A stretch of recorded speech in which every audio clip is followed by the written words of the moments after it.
Bonjour, bienvenue dans votre émission du samedi, Mon envoyé spécial. Merci de nous retrouver. Cette semaine, votre vote est exprimé sans équivoque pour un reportage tourné dans le nord de la France, La vie sur un fil. 40% de vos suffrages pour ce reportage sur le quotidien des employés et des usagers des services sociaux de Roubaix-Tourcoing, avec des situations personnelles et familiales de plus en plus délicates dans une région durement touchée par le chômage. Et c'est à la CAF, la caisse d'allocation familiale, que nous avons posé nos caméras, celle de Roubaix-Tourcoing, la plus sollicitée de France. Chaque jour, près de 1000 allocataires défilent au guichet. Une population en colère qui a de plus en plus de mal à vivre. Résultat, les employés font face à une agressivité grandissante de certains usagers. Entre larmes, cris, désespoir et violence, découvrez ce reportage d'Anouk Burel. En arrivant ce matin de novembre, je n'aurais jamais pensé découvrir autant de visages, autant de destins à la caisse d'allocation familiale de Roubaix. Il y a d'abord ces gens qui attendent devant les portes dans le froid pour être sûrs d'entrer les premiers. Ces visages de la France qui se lèvent tôt, comme dit l'expression, mais qui n'a plus grand-chose dans les poches à la fin du mois. En passant ces portes, on comprend vite qu'il n'est pas seulement question de papier ou de dossier entre ces murs. Bonjour monsieur. Quand rien ne va, il est aussi question de honte, de colère, de ressentiment vis-à-vis de tout ce qui représente l'État. Ça fait moi j'ai que ça à faire, moi. Ma journée c'est pour vous, ma semaine elle est pour vous, moi. Moi je vous donne ma semaine. C'est comme ça. Je ne dis pas que c'est comme ça, mais... Ah si c'est comme ça, c'est comme vous voulez en fait.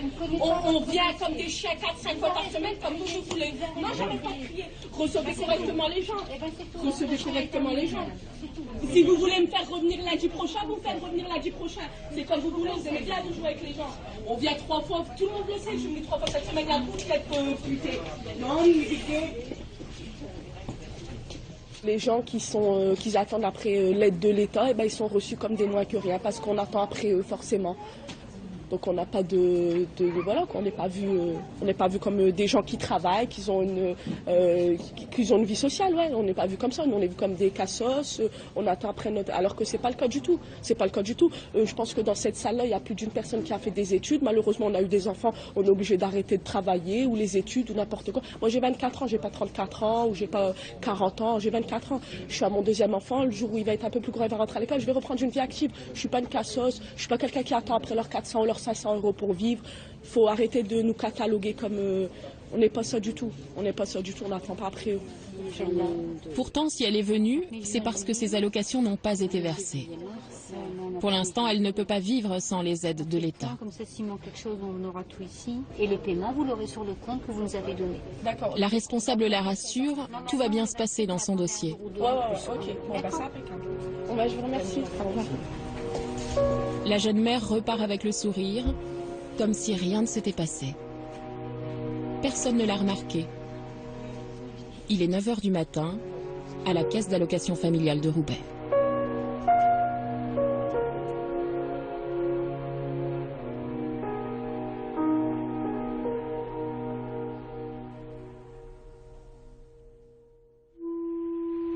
Roubaix, c'est une ville qui a une longue histoire. Au début du siècle dernier, c'était une des capitales mondiales du textile. On l'appelait même la ville aux 1000 cheminées, comme dans un conte de fées. Plus de 100 ans après, les usines ont fermé les unes après les autres. Certaines comme celle-ci sont restées en l'état, comme si le temps s'était arrêté là. Aujourd'hui, c'est la ville la plus pauvre de France. Même la Redoute, dernière grande enseigne symbole de la ville, prévoit de licencier. À Roubaix, près de la moitié des habitants vit sous le seuil de pauvreté.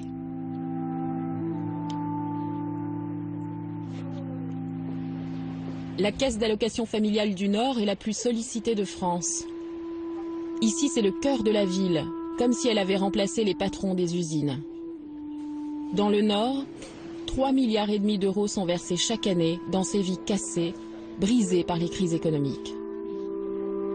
Des vies qui défilent chaque jour derrière les guichets. Si ça tombe mal, je ne perçois plus mes assédiques non plus. Ce serait pour faire une simulation. Bah, moi, je suis bien embêtée parce que vous ne pouvez pas me dire depuis quand vous vivez avec monsieur. Guichet 12, une jeune femme ne sait plus depuis quand elle vit avec le père de son bébé. On va dire les 6 mois. 6 mois, ça va 6 mois, ouais. Depuis qu'en fait elle perçoit plus, C'est-à-dire que j'ai que 650. Guichet 6, un homme n'a plus de quoi payer 30 € par mois à son ex-compagne. Les arriérés, je ne sais même pas comment je vais les payer. Voilà, donc là on verra à ce moment-là pour trouver une solution. Guichet 8, un homme heureux d'avoir trouvé un appartement. C'est bien quand même d'être content. À place de rester toujours dans les foyers, c'est pas une vie dans les foyers. Non. Vous avez un lien de parenté avec votre propriétaire? Hein, j'ai pas compris. Un lien de parenté avec votre propriétaire? Ouais, on se téléphone. Non, mais est-ce que c'est votre cousin? Non, rien. Et puis ce matin, il y a aussi Valérie. Elle est mère célibataire, elle a 5 enfants. Le problème de Valérie, c'est qu'elle n'a plus de frigidaire, plus d'argent et qu'elle est interdit bancaire. J'avais demandé pour un prêt là. Elle voudrait que l'État lui accorde un prêt.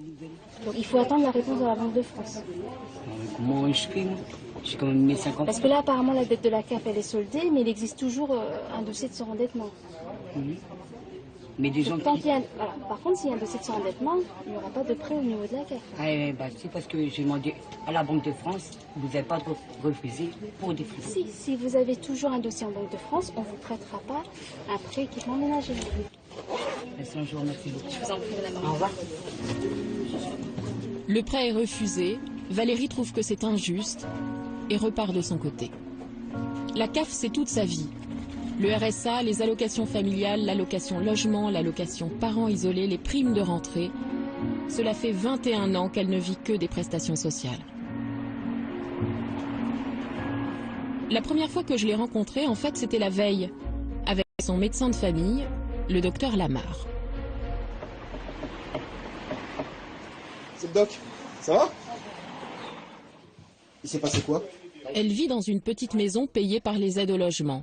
Elle nous explique qu'en plus de cela, elle a le droit à 1 200 € par mois. C'est suffisant pour vivre, quand vivre consiste à manger et avoir un toit.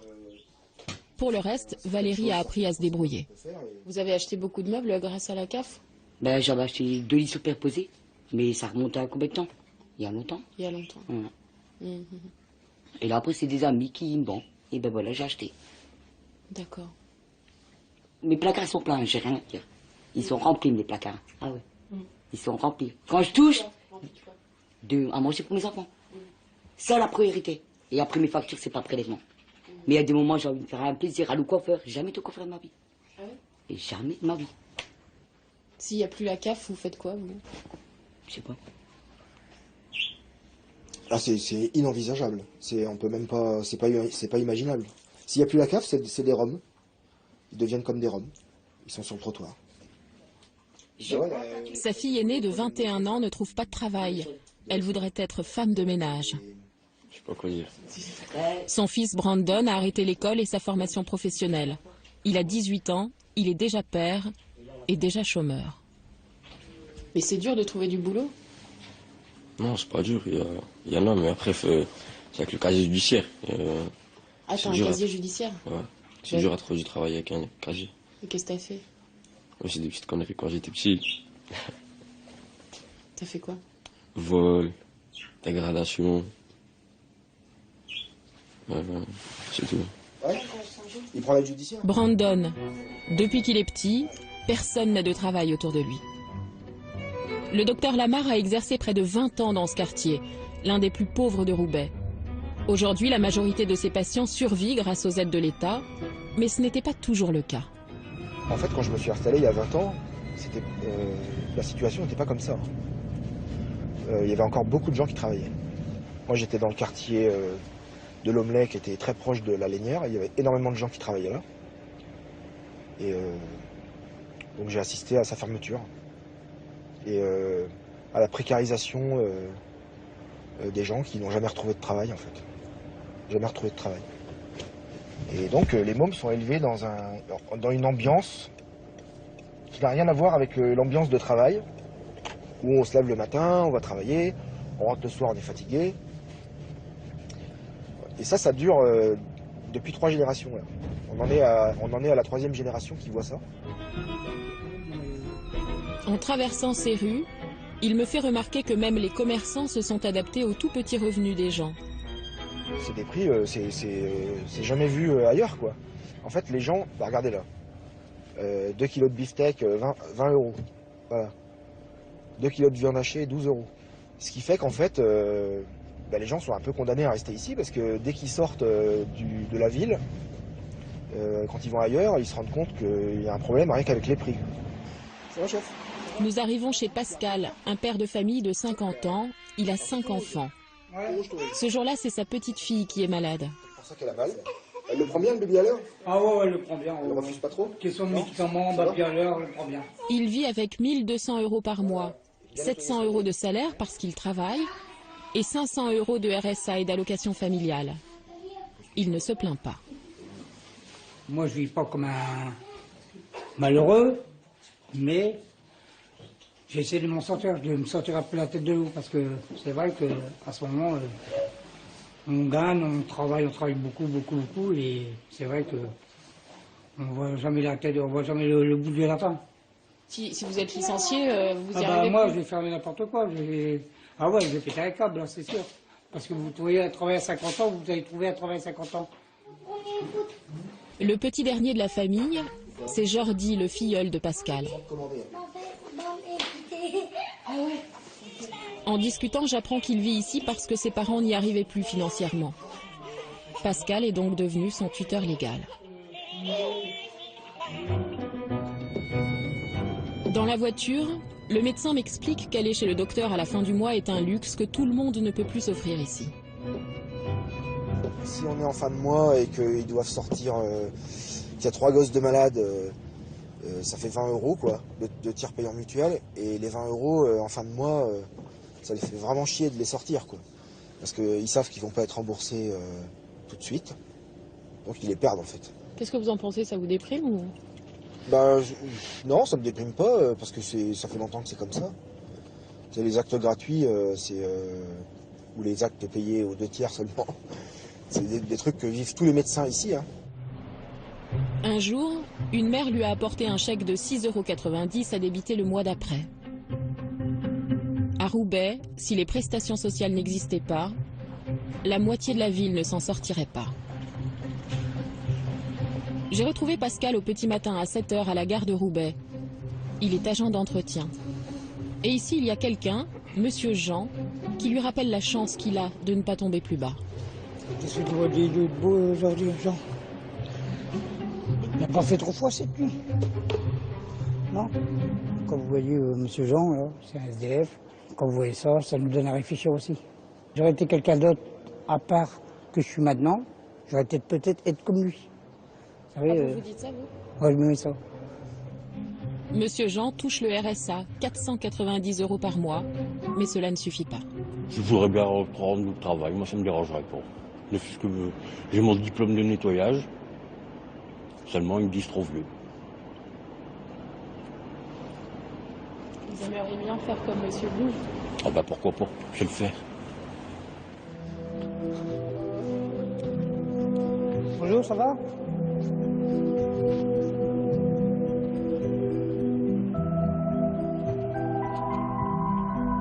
Il y a une expression ici pour parler des allocations. Peut-être pour des questions de dignité, certains disent que c'est leur salaire. Lorsqu'elles sont coupées, pour eux, cela revient presque à être licencié de la société. Cet argent, je ne l'ai pas mangé, je ne l'ai pas eu, je ne les ai pas escroqués. L'année dernière, de rage, cet homme a brisé la vitre du guichet parce que ses allocations ont été suspendues pour des raisons juridiques. Maintenant, il doit payer des dommages et intérêts. Je vous ramène la preuve, je la ramène, il n'y a pas de souci. Non mais baissez d'un ton et arrêtez d'être agressif là. Stop. Ah si, vous êtes agressif, hein. Ça fait un quart d'heure que vous montez le ton. Mais non. Vous lui dites, vous êtes ça agressif, fait 3 vous n'êtes pas là. Si vous, en disant ça, vous poussez la personne à être agressive. Parce que moi, c'est mon cœur qui parle, madame, même si je crie. C'est mon cœur qui parle. Thérèse, la responsable, veille derrière le guichet. Ça sert à rien de... Madame, psychologiquement, je suis fatigué. Peut-être, monsieur. Peut-être. Je suis pas responsable. Des problèmes, on en a tous. Je suis pas responsable, monsieur. Moi, je suis là pour faire vos attestations, ça s'arrête là. Normalement, les gens, ils rentrent dans l'administration à l'aise, cool. Moi, je rentre ici, je suis stressé dès l'entrée de la porte. Tellement ils m'ont traumatisé, je mets mon pied devant la porte et je suis pas bien. Il faut que je reste ici, je ne sais même parler, les mots, ils s'échappent du matin. Pourquoi? Parce que je ne me sens pas bien. Et moi, j'ai déjà demandé les parties où c'est Il accuse l'État d'être responsable de la précarité dans laquelle il se trouve. La CAF de Roubaix m'a violé dans ma vie. Et je l'ai dit, là, depuis des années, je l'ai dit. Et je le dis jusqu'à maintenant. Ils m'ont violé dans ma vie. Pourquoi? Parce qu'ils m'ont sali ma réputation. Ils m'ont fait passer devant un juge. Ils me prennent même mes droits. Et chaque fois que je viens, c'est la même chose. Allez, je vous remercie beaucoup. Mais ouais, mais je suis pas responsable, monsieur. Il a mis 20 minutes à se calmer. C'est bon. C'est un monsieur qui peut être très charmant. D'abord, au début, il était, vous l'avez entendu, qui peut être très poli, et puis tout d'un coup, il peut éclater tellement fort qu'il va nous briser la vitre. Et pourquoi, à votre avis? Je pense qu'à certains moments, il est quand même à bout. C'est quelqu'un qui est quand même dans une situation difficile. Ça, je veux dire, on en a conscience. De toute façon, on sait bien que vivre avec le RSA, c'est pas facile. Il est passé en procès, donc il y a tout. Mais un homme en colère, ce n'est pas un événement dans la journée. Normalement, les agents doivent signaler les violences et les incivilités sur un serveur informatique. Mais Thérèse ne le fait pas à chaque fois. On se les signale quand vraiment ça a dégénéré. Autrement, on pourra en signaler beaucoup plus que ce qu'on fait. Alors pour vous, quand est-ce que ça dégénère? C'est quoi par exemple une situation qui les dégénère? Les insultes, les menaces, et particulièrement les menaces de mort. Ah, ça vous arrive? Oui, on nous dit qu'on va nous attendre à l'extérieur, qu'on va nous mettre en pièces, voilà. Donc là, je lis, monsieur a réitéré les propos de sa femme en précisant que nous étions de la merde. Voilà. L'attitude, elle était vraiment totalement méprisante envers le technicien, ce qui n'avait vraiment pas lieu d'être. Depuis 4 ans, depuis que la CAF s'occupe des dossiers RSA, il y a un agent de sécurité dans le hall d'accueil. Pourtant, il n'y a rien à voler ici. Officiellement, ce n'est pas un vigile, il a seulement pour fonction de faire redescendre la pression. Moi, j'ai besoin de l'adresse. Chaque employé ici doit suivre une formation professionnelle sur la gestion de la violence. D'accord. Mais Saouda vient d'être embauchée. Elle est donc la prochaine concernée. Bonne journée.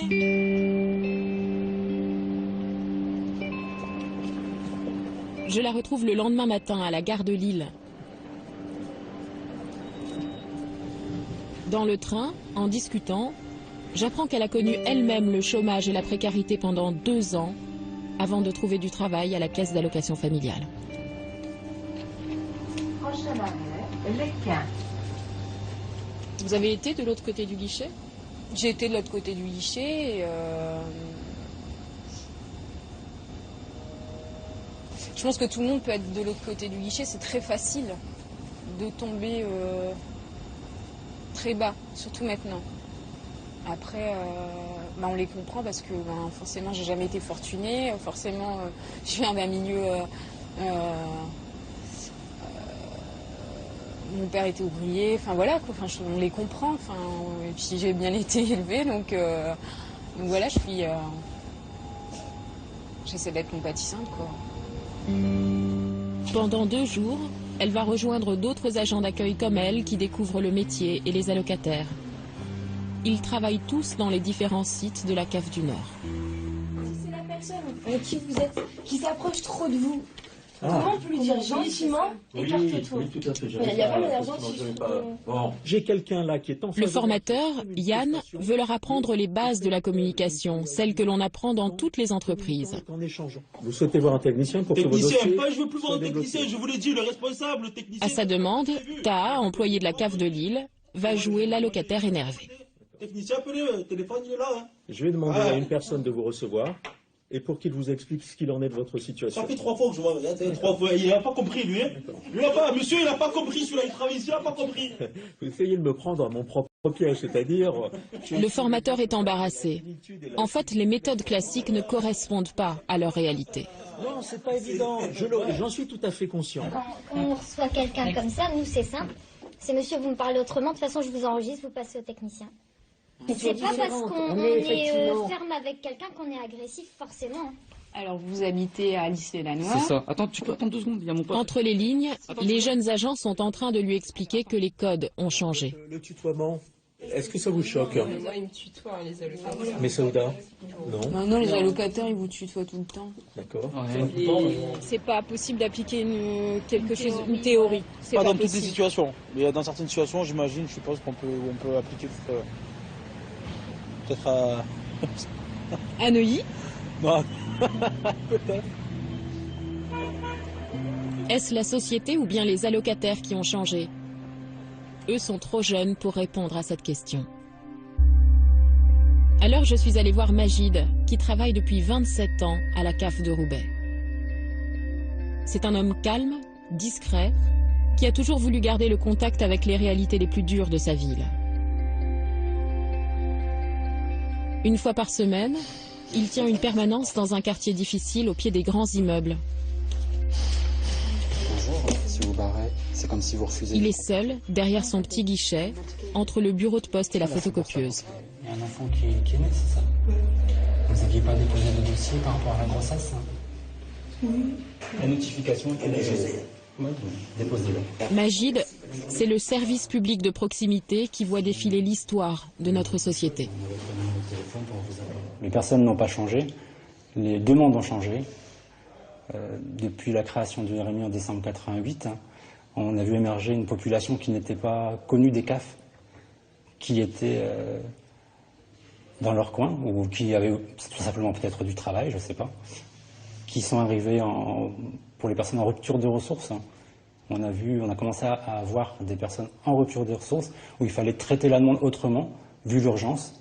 On est le dernier lien aujourd'hui avant l'exclusion. C'est tellement précaire, tellement fragile, que ça peut vite virer de bord et être dans une situation de détresse, tout simplement.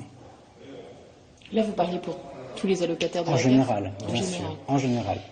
Comme pour moi, ça pourrait aussi m'arriver. Ah, vous le dites, ça? Bien sûr. Magid a une définition très personnelle du service public. Il dit que c'est faire pour les autres ce qu'on voudrait que quelqu'un fasse pour soi. J'allais bientôt comprendre pourquoi. En fait, il a grandi dans ce quartier. Il habitait dans cette maison qu'il redécouvre aujourd'hui, murée. On était 7 enfants. Mon père travaillait à l'usine jusque dans les années 80 et en même temps il avait un deuxième métier qui était de faire réparateur radio-télé. Il vendait des radio-télé. On ne roulait pas sur l'or, mais on ne se plaignait pas, on vivait tout simplement. Tout simplement. Avant, c'était un quartier ouvrier. Il reste encore la cheminée de l'usine. Aujourd'hui, c'est un quartier sensible. Tout a changé. Dans ces quartiers, Magid rencontre aussi tous ceux qui n'osent pas aller dans les services publics demander leurs prestations sociales, souvent parce qu'ils ont honte de dépendre de l'État.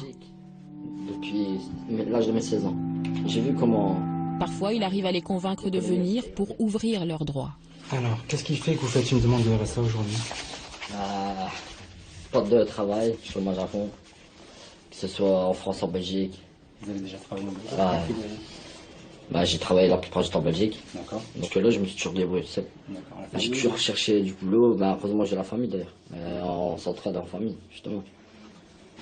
Je suis pas un profiteur. C'est pas une question de profiter, c'est juste une question de droit, et je vous explique. Ah ouais, non, je sais très bien. Pas de souci. Dans le cadre du RSA, il y a les droits, mais il y a également... Il a 28 ans, il ne trouve plus de travail depuis 2 ans. Il est boucher des osseurs. Je suis un petit peu dégoûté parce que ça me... C'est limite, je suis un clochard, je suis un mendiant. Pourquoi vous dites ça? Demander de l'argent comme ça. Pour moi, c'est une honte parce que je sais que je suis un bon bosseur. Si je fais cette démarche, en fait, c'est parce que maintenant, j'en ai plus rien à foutre. Je le dis, voilà, devant le micro, quoi, c'est... Je suis plus motivé, j'ai plus de motivation. Avant, j'étais un battant, maintenant, je suis en train de me laisser aller. Je laisse la vie comme elle vient. Qui peut vous aider, je sais pas si vous connaissez Amitié Partage. Durant ces semaines, il y a une allocataire que j'ai croisée plusieurs fois sans le savoir. Elle a complété pour une partie et une attestation qui est à compléter par le bailleur. D'accord. On puisse recalculer son aide de logement à compter du mois de janvier. D'accord.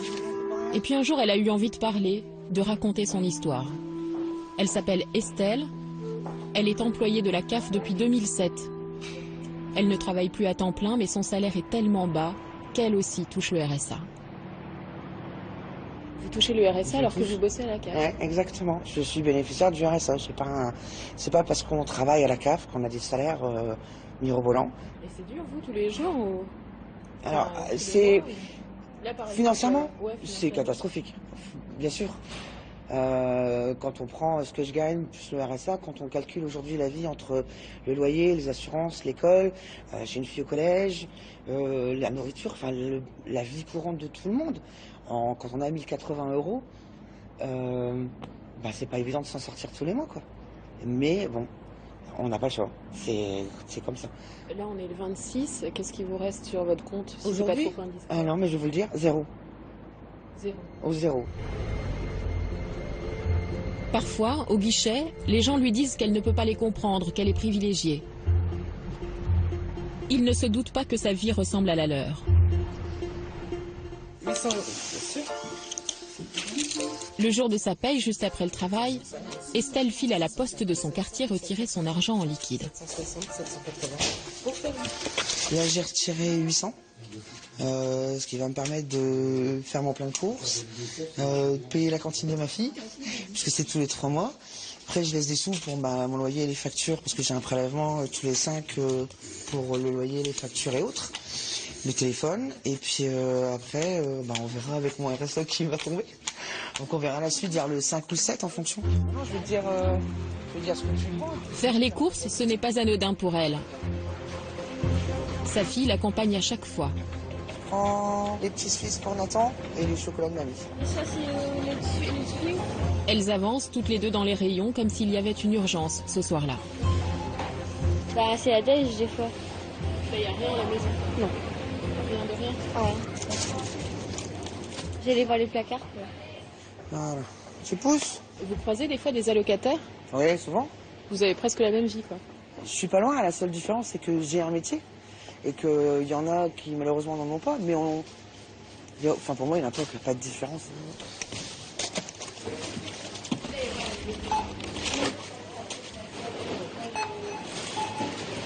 Ce sont les courses de la première quinzaine du mois. 160 € pour cette fois. C'est sa mère qui payera la deuxième quinzaine. Tu m'as un sachet de revenir? Elle vit dans une petite maison avec elle pour partager le loyer de 750 € par mois. Non, celui-là, parce que celui-là, il est lourd. Estelle ne va jamais au restaurant, elle ne fait jamais d'extra. Et en cas de coup dur, elle va voir les assistantes sociales à son travail comme tous les allocataires. Mais une chose est sûre, elle estime qu'elle a de la chance d'être de son côté du guichet. Moi, je suis très bien loti. J'ai un toit, j'ai mon frigo qui est rempli, j'ai mon salaire, j'ai un boulot, et voilà. Jamais, pourtant j'en vois avec des prestations importantes, jamais je me suis dit, je préférerais avoir ces prestations que mon salaire. Ah non, je préfère avoir mon salaire, même s'il n'est pas gros, avoir celui-là, que d'avoir plus en prestations. Vous vous dites jamais, tiens, il y a des gens qui profitent du système, alors que moi je touche un tout petit salaire. Il y en a. Il y a des profiteurs, il y a des gens qui fraudent, mais il y a beaucoup de gens dans la misère. On en voit quotidiennement, on fait appel aux intervenantes sociales, on le voit aux gens. Il y a aussi des rencontres inattendues entre les murs de la caisse d'allocation familiale de Roubaix. Oui, c'est rien, il n'y a pas de souci. Cette jeune femme de 20 ans qui dit que les aides de l'État lui ont permis d'éviter de tomber très bas. Oui. Mariée à 17 ans, elle attendait son premier enfant et n'avait rien pour vivre décemment. Je vous souhaite une agréable journée. Merci. Au revoir. Au début, quand on n'a rien, on est content, ça c'est sûr. On n'a rien du tout et on vous donne l'occasion de faire quelque chose de grave, quoi. De bien, quoi. De extra bien, quoi. Malgré son jeune âge, Hayat a déjà parcouru un long chemin. Il y a 3 ans, elle et son mari n'avaient pas de revenus, pas de logement non plus. Elle ne veut pas tout dire, par pudeur, sans doute. Mais sans la caisse d'allocation familiale et les assistantes sociales, elle n'aurait jamais pu se sortir de ce qu'elle appelle la galère.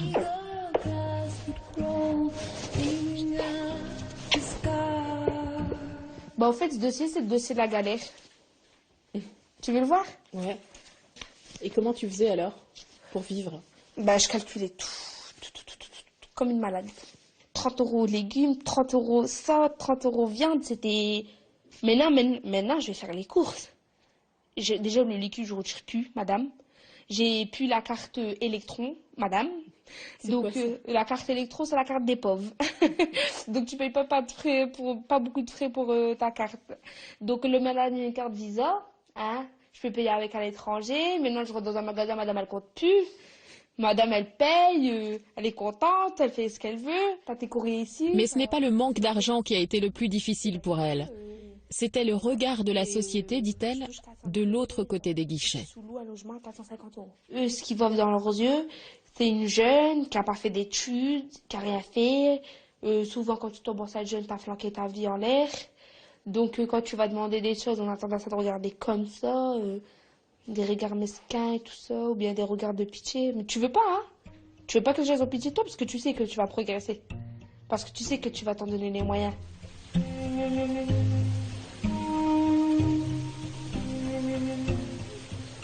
Aujourd'hui, Hayat travaille dans le musée le plus chic de la ville de Roubaix, le musée de la piscine. Elle commence à construire sa vie professionnelle, même si elle bénéficie encore du RSA. Et cette jeune femme que rien ne prédestinait à cet univers se découvre une passion pour l'art. Elle nous parle de Chagall qu'elle a découvert, de Picasso et du buste de Rodin par Camille Claudel. Qu'est-ce que tu pensais des gens qui regardaient, par exemple, cette sculpture pendant des heures et tout? Bah, je disais, c'est des bourges qui n'ont rien à faire de leur vie et qui s'ennuient devant un buste. C'est tout. Je disais ça. Et après, à force de travailler ici et de parler soi-disant avec les bourges, que je pensais que c'était que des bourges, eh ben on en apprend en fait. On en apprend avec eux tous les jours et tout ça. Et au fait, non, c'est pas. Ils vous expliquent. Même le public, il vous ramène quelque chose en quelque sorte. Donc ils m'ont donné la force de croire en l'avenir, de pas m'arrêter à ce que je croyais être et que je n'étais pas. Tu es fière de toi? Ouais, je suis fière de moi. Ouais. Je suis fière, ouais. Bientôt, son contrat de travail avec le musée pourrait s'arrêter. Mais Hayat ne baissera pas les bras. Elle est déterminée, même si elle doit retourner un temps demander tous ses droits à la caisse d'allocation familiale.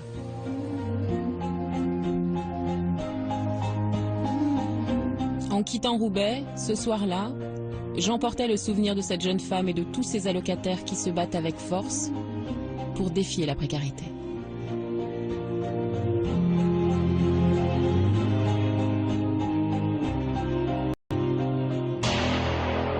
Suite des nouvelles d'Ayette, cette jeune femme qui travaillait au musée de la piscine à Roubaix. Son contrat d'insertion s'arrête dans 2 mois.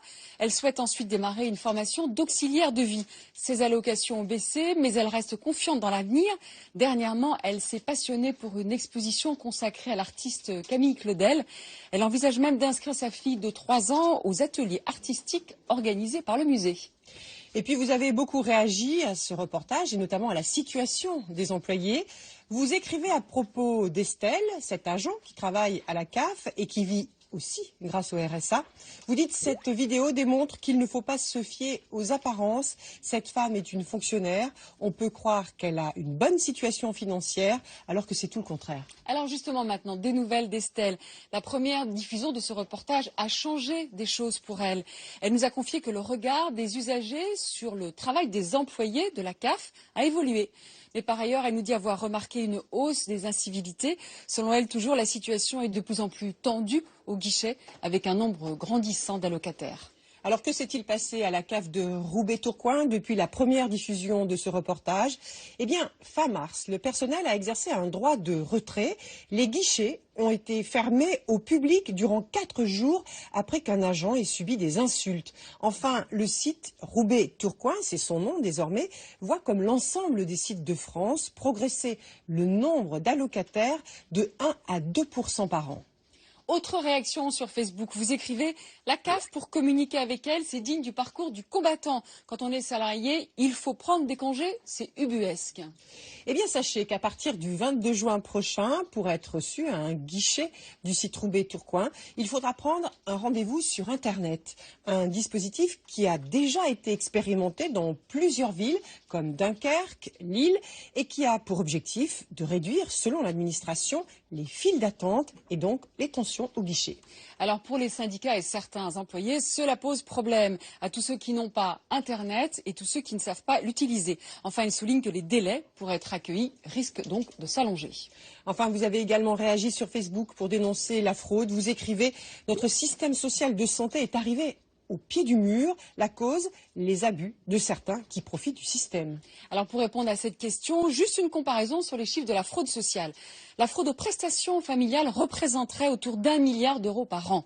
D'autres fraudes, comme celle aux cotisations sociales, travail au noir, représenteraient un manque à gagner pour l'État de 15 à 20 milliards d'euros chaque année. Voilà, c'est la fin de ce 26e numéro de Mon Envoyé spécial. On se retrouve la semaine prochaine, mais pas de sujet au vote. Le rédacteur en chef de l'émission sera Samuel Le Bihan. Oui, le comédien qui avait réalisé une carte blanche pour Envoyé spécial en 2008 sur les bidonvilles en Mongolie, eh bien c'est lui qui a choisi le document que vous allez voir la semaine prochaine, un document qui l'a particulièrement touché. C'est la fin de cette émission. Merci de nous avoir accompagnés. Très bel après-midi sur notre chaîne.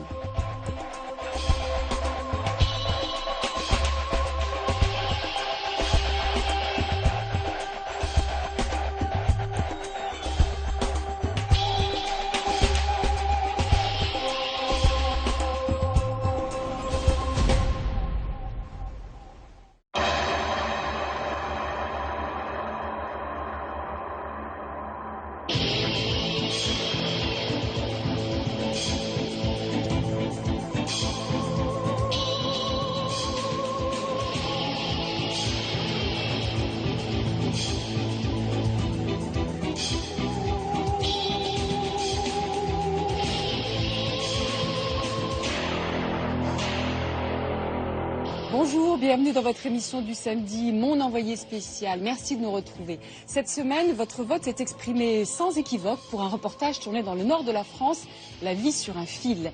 40% de vos suffrages pour ce reportage sur le quotidien des employés et des usagers des services sociaux de Roubaix-Tourcoing, avec des situations personnelles et familiales de plus en plus délicates dans une région durement touchée par le chômage.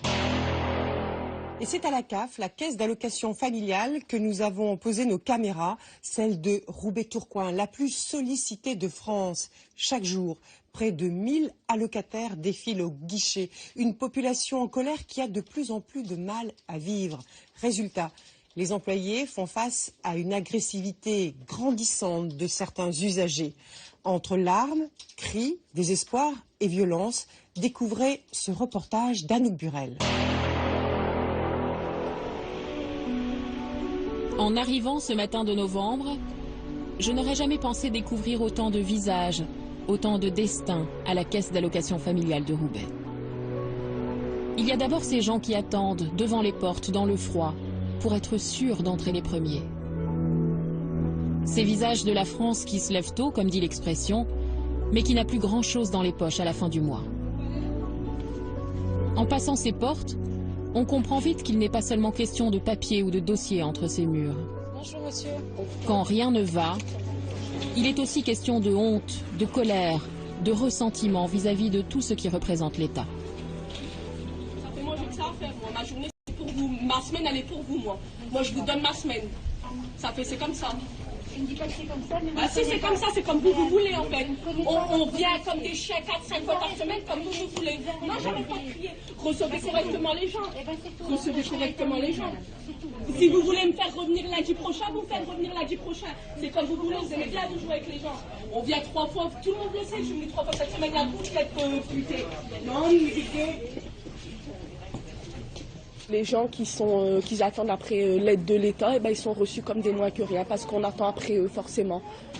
Donc on n'a pas voilà, on n'est pas vu comme des gens qui travaillent, qui ont une vie sociale, ouais. On n'est pas vu comme ça, nous on est vu comme des cassos, on attend après notre, alors que c'est pas le cas du tout. C'est pas le cas du tout. Je pense que dans cette salle-là, il y a plus d'une personne qui a fait des études. Malheureusement, on a eu des enfants, on est obligé d'arrêter de travailler ou les études ou n'importe quoi. Moi j'ai 24 ans, j'ai pas 34 ans ou j'ai pas 40 ans, j'ai 24 ans. Je suis à mon deuxième enfant, le jour où il va être un peu plus grand, il va rentrer à l'école, je vais reprendre une vie active. Je suis pas une cassos, je suis pas quelqu'un qui attend après leurs 400 ou leurs 500 euros pour vivre. Il faut arrêter de nous cataloguer comme... on n'est pas ça du tout. On n'est pas ça du tout, on n'attend pas après eux. Pourtant, si elle est venue, c'est parce que ses allocations n'ont pas été versées. Pour l'instant, elle ne peut pas vivre sans les aides de l'État. Comme ça, s'il manque quelque chose, on aura tout ici. Et les paiements, vous l'aurez sur le compte que vous nous avez donné. D'accord. La responsable la rassure, tout va bien se passer dans son dossier. Ok. Bon, bah, c'est impeccable. Bon, bah, je vous remercie. Au revoir. La jeune mère repart avec le sourire, comme si rien ne s'était passé. Personne ne l'a remarqué. Il est 9h du matin, à la caisse d'allocation familiale de Roubaix.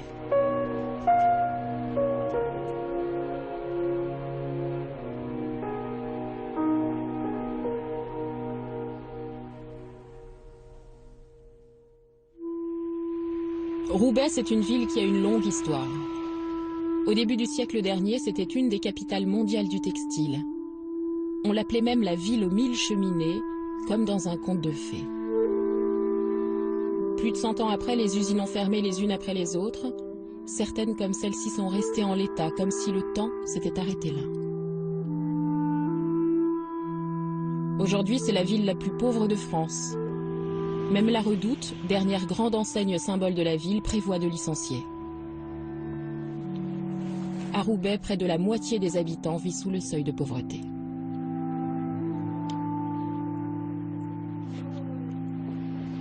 La caisse d'allocation familiale du Nord est la plus sollicitée de France. Ici, c'est le cœur de la ville, comme si elle avait remplacé les patrons des usines.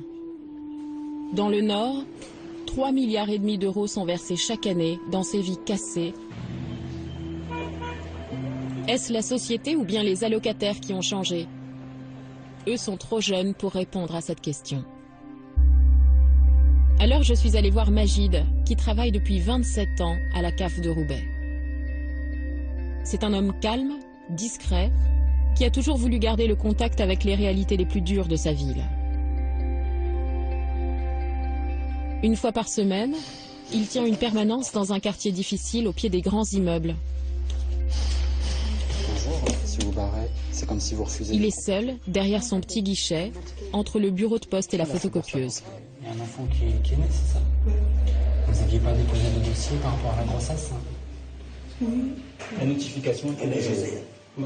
Déposez-le. Magid, c'est le service public de proximité qui voit défiler l'histoire de notre société. Les personnes n'ont pas changé, les demandes ont changé. Depuis la création du RMI en décembre 88, on a vu émerger une population qui n'était pas connue des CAF, qui était dans leur coin, ou qui avaient tout simplement peut-être du travail, je ne sais pas, qui sont arrivés pour les personnes en rupture de ressources. On a commencé à voir des personnes en rupture de ressources où il fallait traiter la demande autrement, vu l'urgence. On est le dernier lien aujourd'hui avant l'exclusion.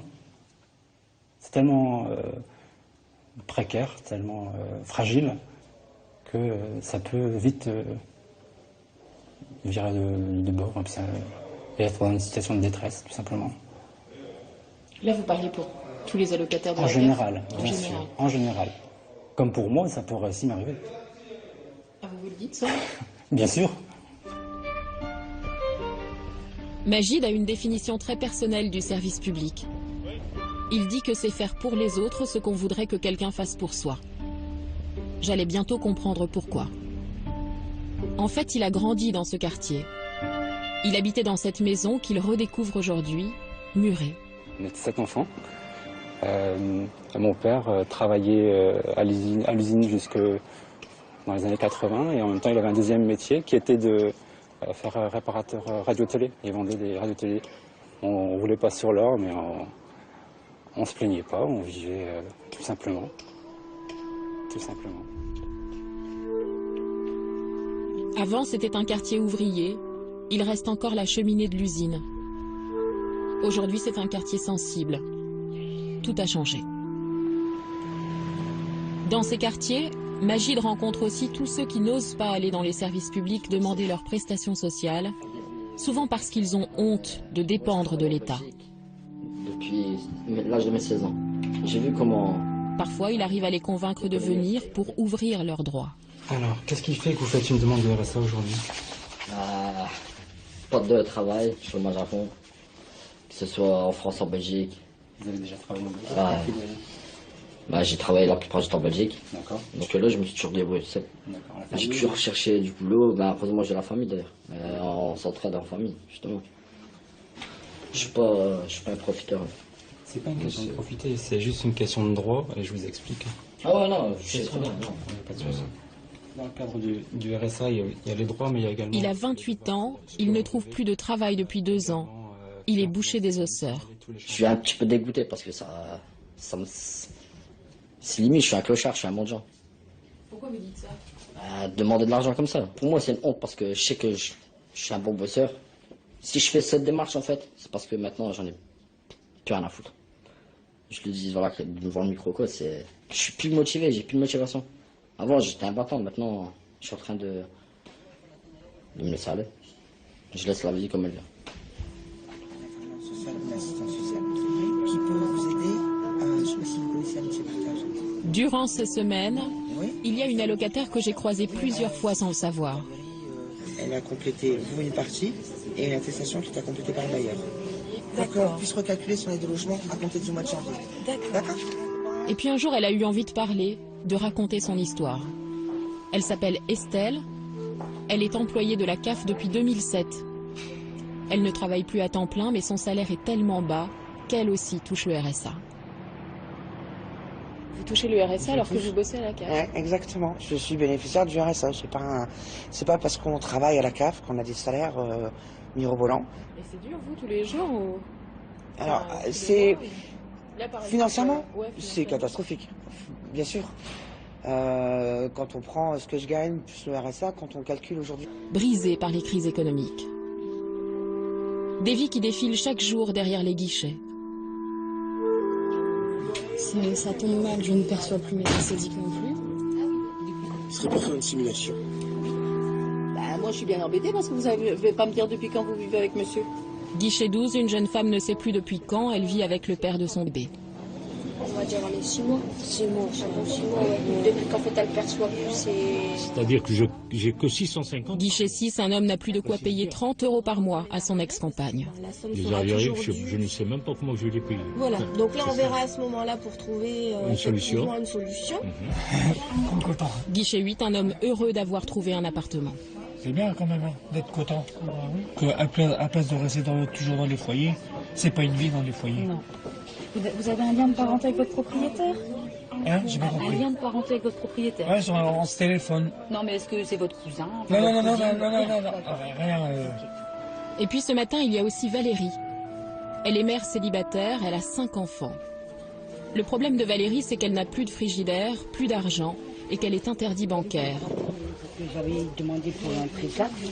Elle voudrait que l'État lui accorde un prêt. Donc, il faut attendre la réponse de la Banque de France. Comment je fais?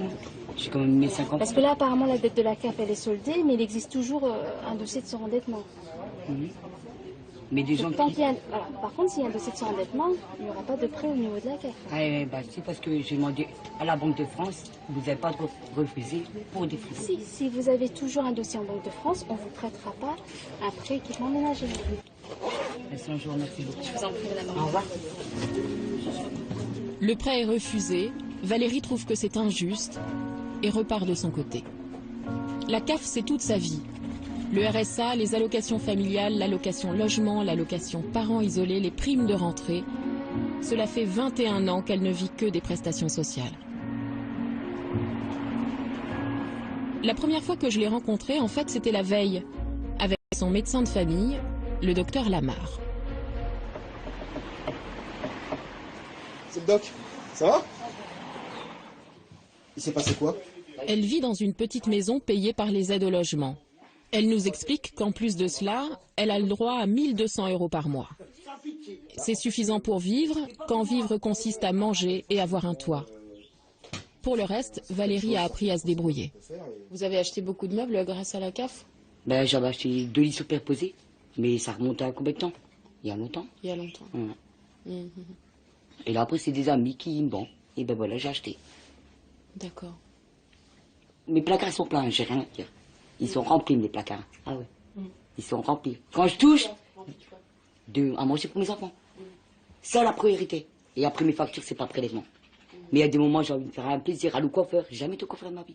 Ah ouais? Et jamais de ma vie. S'il n'y a plus la CAF, vous faites quoi, vous? Je sais pas. Ah, c'est inenvisageable. On peut même pas. C'est pas imaginable. S'il n'y a plus la CAF, c'est des Roms. Ils deviennent comme des Roms. Ils sont sur le trottoir. Sa fille aînée de 21 ans ne trouve pas de travail. Elle voudrait être femme de ménage. Je sais pas quoi dire. Son fils Brandon a arrêté l'école et sa formation professionnelle. Il a 18 ans, il est déjà père et déjà chômeur. Mais c'est dur de trouver du boulot? Non, c'est pas dur. Il y en a, mais après, c'est avec le casier judiciaire. Ah, t'as un casier judiciaire? Ouais. C'est dur à trouver du travail avec un casier. Et qu'est-ce que t'as fait? C'est des petites conneries quand j'étais petit. T'as fait quoi? Vol, dégradation. C'est tout. Ouais. Il prend l'aide judiciaire. Brandon, depuis qu'il est petit, personne n'a de travail autour de lui. Le docteur Lamar a exercé près de 20 ans dans ce quartier, l'un des plus pauvres de Roubaix. Aujourd'hui, la majorité de ses patients survit grâce aux aides de l'État, mais ce n'était pas toujours le cas. En fait, quand je me suis installé il y a 20 ans, la situation n'était pas comme ça.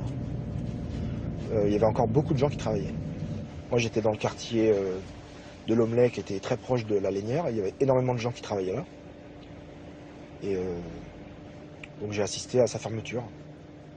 Et à la précarisation des gens qui n'ont jamais retrouvé de travail, en fait. Jamais retrouvé de travail. Et donc les mômes sont élevés dans une ambiance qui n'a rien à voir avec l'ambiance de travail, où on se lève le matin, on va travailler, on rentre le soir, on est fatigué. Et ça dure depuis 3 générations. Là. On en est à la 3e génération qui voit ça. En traversant ces rues, il me fait remarquer que même les commerçants se sont adaptés aux tout petits revenus des gens. C'est des prix, c'est jamais vu ailleurs, quoi. En fait, les gens, regardez là, 2 kilos de beefsteak, 20 €. Voilà. 2 kilos de viande hachée, 12 €. Ce qui fait qu'en fait, les gens sont un peu condamnés à rester ici, parce que dès qu'ils sortent de la ville, quand ils vont ailleurs, ils se rendent compte qu'il y a un problème rien qu'avec les prix. Ça va, chef? Nous arrivons chez Pascal, un père de famille de 50 ans. Il a 5 enfants. Ce jour-là, c'est sa petite fille qui est malade. C'est pour ça qu'elle a mal. Elle le prend bien, le bébé à l'heure? Ah ouais, elle le prend bien. Elle ne refuse pas trop? Question de médicaments, papier à l'heure, elle le prend bien. Il vit avec 1 200 € par mois, 700 € de salaire parce qu'il travaille et 500 € de RSA et d'allocation familiale. Il ne se plaint pas. Moi, je ne vis pas comme un malheureux, mais j'essaie de me sortir un peu la tête de l'eau, parce que c'est vrai qu'à ce moment, on gagne, on travaille beaucoup, et c'est vrai que on voit jamais la tête, on voit jamais le bout de la fin. Si vous êtes licencié, vous y arrivez plus? Moi, je vais faire n'importe quoi. Ah ouais, je vais péter un câble, là, c'est sûr. Parce que vous trouvez un travail à 50 ans, vous allez trouver un travail à 50 ans. Le petit dernier de la famille, c'est Jordi, le filleul de Pascal. En discutant, j'apprends qu'il vit ici parce que ses parents n'y arrivaient plus financièrement. Pascal est donc devenu son tuteur légal.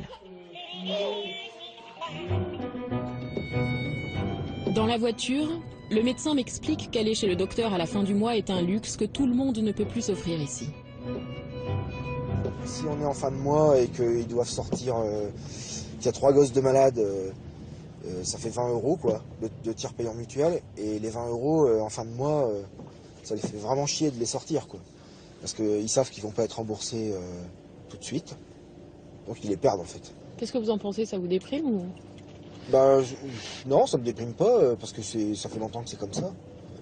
Les actes gratuits, ou les actes payés aux 2/3 seulement. C'est des trucs que vivent tous les médecins ici. Hein.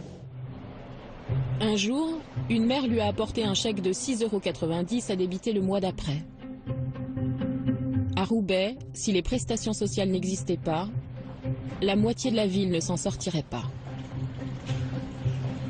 J'ai retrouvé Pascal au petit matin à 7 h à la gare de Roubaix. Il est agent d'entretien. Et ici, il y a quelqu'un, Monsieur Jean, qui lui rappelle la chance qu'il a de ne pas tomber plus bas. Qu'est-ce que tu vois de beau aujourd'hui, Jean? Il n'a pas fait trop froid cette nuit. Non? Quand vous voyez Monsieur Jean, là, c'est un SDF. Quand vous voyez ça, ça nous donne à réfléchir aussi. J'aurais été quelqu'un d'autre, à part que je suis maintenant, j'aurais peut-être être comme lui. Vous savez, vous dites ça, vous? Ouais, je me mets ça. Monsieur Jean touche le RSA, 490 € par mois, mais cela ne suffit pas. Je voudrais bien reprendre le travail, moi ça me dérangerait pas. Puisque j'ai mon diplôme de nettoyage, seulement ils me disent trop vieux. Vous aimeriez bien faire comme Monsieur Bouge? Ah bah pourquoi pas, je vais le faire. Bonjour, ça va?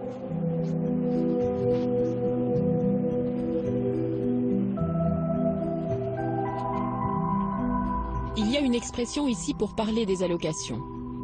Peut-être pour des questions de dignité, certains disent que c'est leur salaire.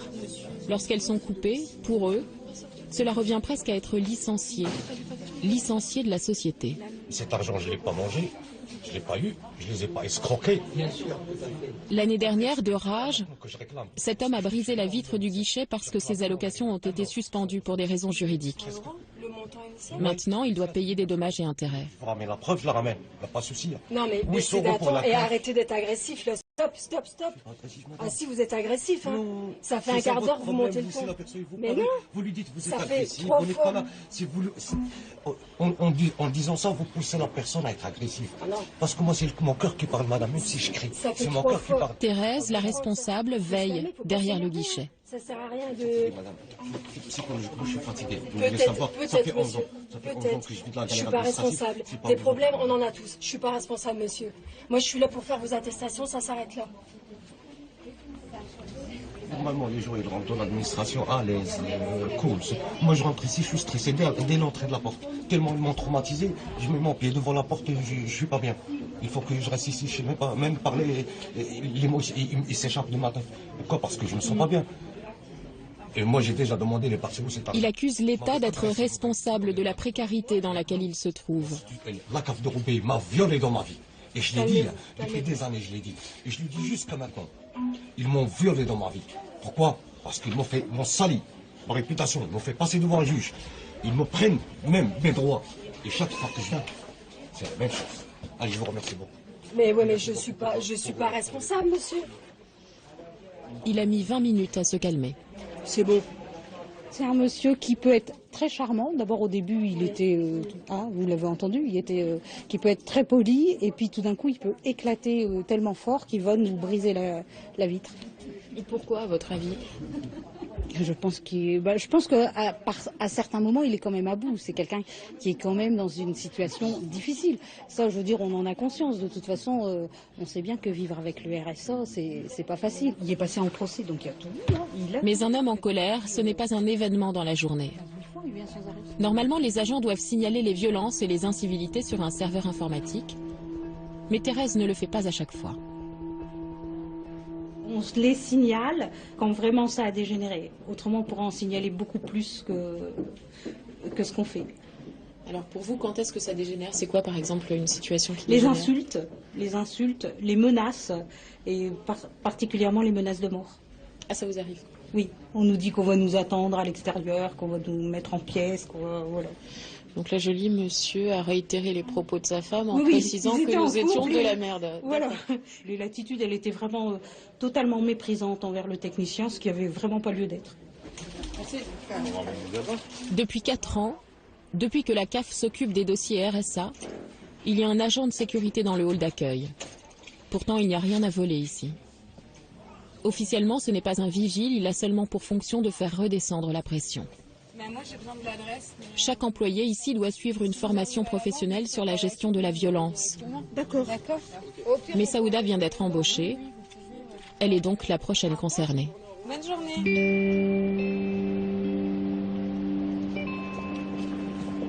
Je la retrouve le lendemain matin à la gare de Lille. Dans le train, en discutant, j'apprends qu'elle a connu elle-même le chômage et la précarité pendant 2 ans avant de trouver du travail à la caisse d'allocation familiale. Prochain arrêt, Léquin. Vous avez été de l'autre côté du guichet? J'ai été de l'autre côté du guichet. Je pense que tout le monde peut être de l'autre côté du guichet. C'est très facile de tomber très bas, surtout maintenant. Après, on les comprend parce que forcément, j'ai jamais été fortunée. Forcément, je viens d'un milieu...